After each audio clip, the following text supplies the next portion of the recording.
Ok, bon ben aujourd'hui je vais vous parler des plats qui prétendument font grossir et de ceux qui prétendument font pas grossir. Bon, si j'ai choisi d'aborder ce thème en premier, c'est parce qu'il correspond au niveau zéro du raisonnement, hein. Là, si vous partez de là, vous n'êtes pas sorti de l'auberge, hein. Donc, c'est le niveau zéro des connaissances. Il n'y a pas de plats qui font grossir dans l'absolu. Pour vous le prouver, là j'ai enregistré deux vidéos, là quelques-unes, où vous allez me voir en train de manger, puisque c'est des gros repas que j'ai choisi de faire en début de semaine, que des aliments qui font grossir, hein, enfin qui font prétendument grossir.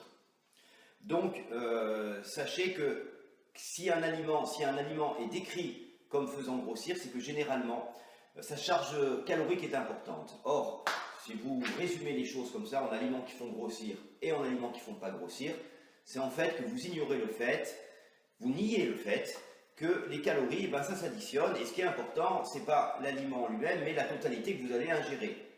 Donc, si vous mangez des aliments qui font grossir, mais en quantité limitée, ou que votre total calorique est en dessous de vos besoins, et ben ça ne vous fera pas grossir, ça peut même vous faire mincir. Ok, alors là je vous présente le premier repas que je fais en entamant ma semaine numéro 2, donc je choisis de faire un beau repas. Alors, je vais vous montrer un peu tout ce qu'il y a dans ce repas. Alors, dans ce repas, il y a plusieurs gourmandises, hein, vous allez voir. Donc nous avons un verre de vin, nous avons 200 g d'agneau, qui nage bien dans son jus, hein, n'est-ce pas? Nous avons un plat de pâtes avec du fromage, du gruyère. Ensuite, nous avons du fromage, donc là je vais m'en couper une petite part de 30 g. Et nous avons une célèbre glace que je vais manger à mon dessert. Voilà ce petit repas que je vais m'octroyer pour le premier repas de ma semaine.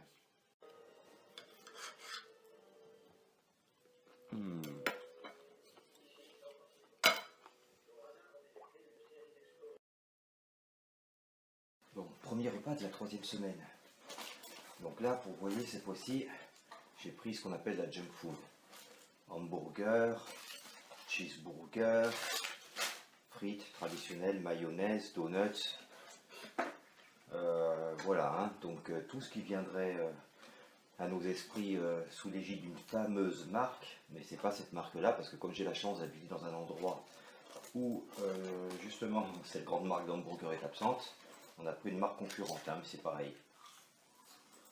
Alors, si je fais ça, évidemment, hein, je recommande à personne de manger ce genre de nourriture en régime ou en diète, hein. Mais pour faire ça, c'est pour vous montrer que potentiellement, il n'y a aucun aliment qui fait grossir, à condition de respecter donc le déficit calorique. Donc je vais vous montrer un peu ce qu'il y a. Alors,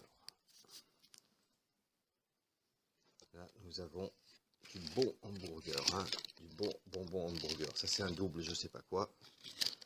Là, le cheese, le classique. Ensuite, le dessert préféré d'Homer Simpson, les traditionnels chips, la boisson. Mais bon, light s'il vous plaît.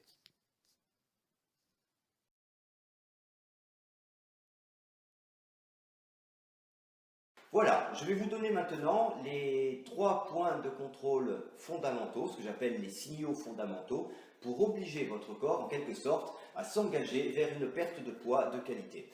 Alors ce que j'appelle un signal fondamental, c'est tout simplement une information que vous allez donner à votre corps, que votre corps va lire comme une priorité. C'est-à-dire que c'est une information qui va passer devant toutes les autres en termes de résultats et d'efficacité.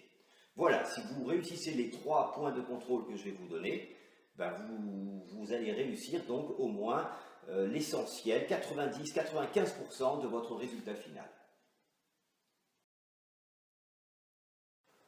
Premier point de contrôle, le fameux déficit calorique.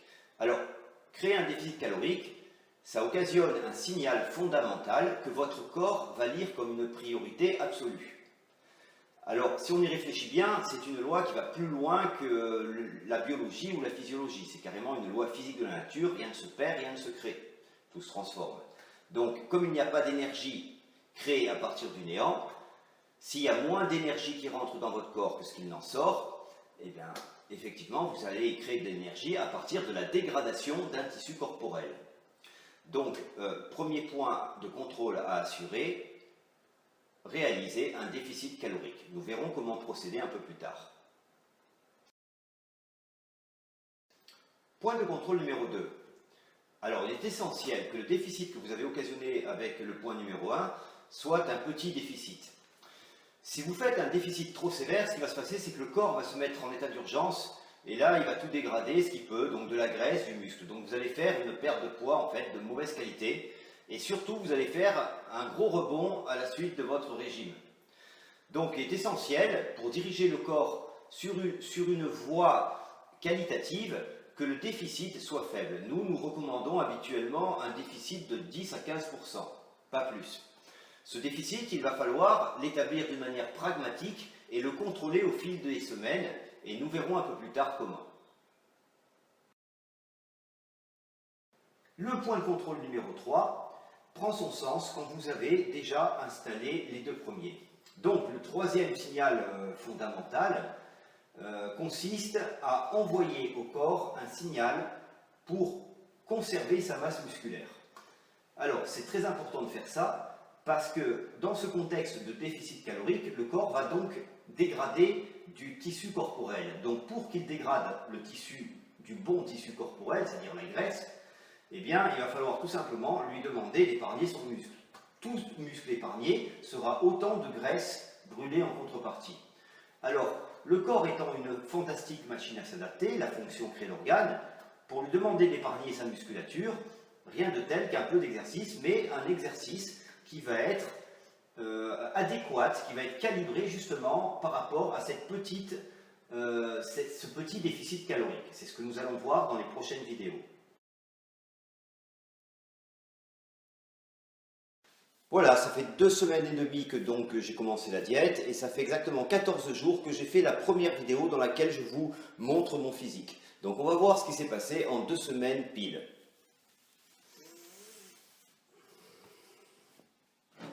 Donc voilà ce qui s'est passé en 2 semaines, malgré tout ce que j'ai pu manger comme aliments gras, comme aliments sucrés, comme gâteau la nuit, etc.